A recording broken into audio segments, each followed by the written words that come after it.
सुप्रभात बच्चों। पिछले भाग में हमने आपको हमारे राष्ट्रीय प्रतीक यानी हमारे राष्ट्रीय चिन्ह, राष्ट्रीय ध्वज और राष्ट्रीय स्तंभ के बारे में बताया। आज मैं आपको राष्ट्रीय पशु और राष्ट्रीय पक्षी के बारे में बताऊंगी। तो पहले मैं आपकी पुस्तक को पढ़ती हूँ। जो आपकी पुस्तक में जानकारी है उसको आप पहले सुने। वनराज व्याघ्र पैंथेरा टाइगर्स भारत का राष्ट्रीय पशु है। यह अपने आकर्षक रंग, विचित्र और शक्ति के कारण आदर का पात्र रहा है। बाघ की 8 जातियां हैं। भारत में जो जाति पाई जाती है उसे अंग्रेजी में रॉयल बंगाल टाइगर कहते हैं। इनकी संख्या 4500 यानी 4500 है।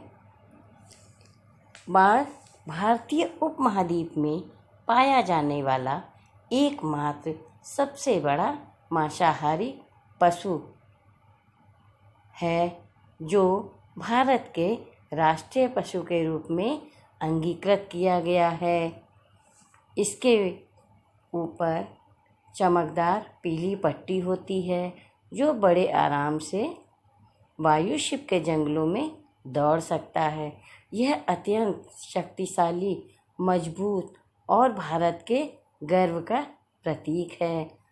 भारत के राष्ट्रीय पशु या बंगाल के टाइगर को 1973 में राष्ट्रीय पशु घोषित किया गया। तो ये थी राष्ट्रीय पशु के बारे में जानकारी। अब हम आपको बताएंगे राष्ट्रीय पक्षी। मोर भारत का राष्ट्रीय पक्षी है। यह विश्व का सबसे सुंदर पक्षी है।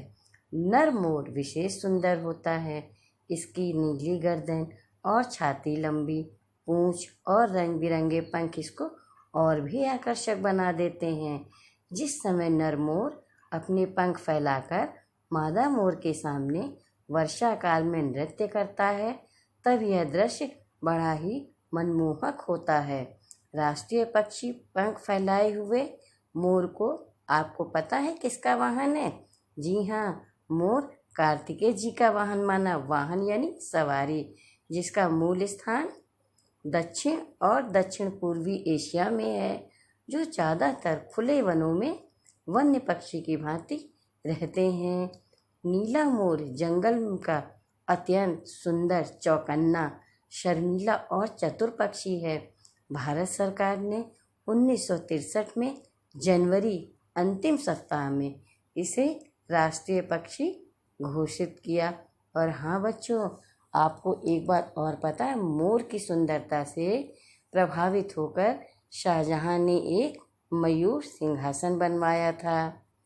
मोर को फारसी में ताउस भी कहते हैं, इसलिए शाहजहां ने अपने सिंहासन का नाम तख्ते ताउस रखा।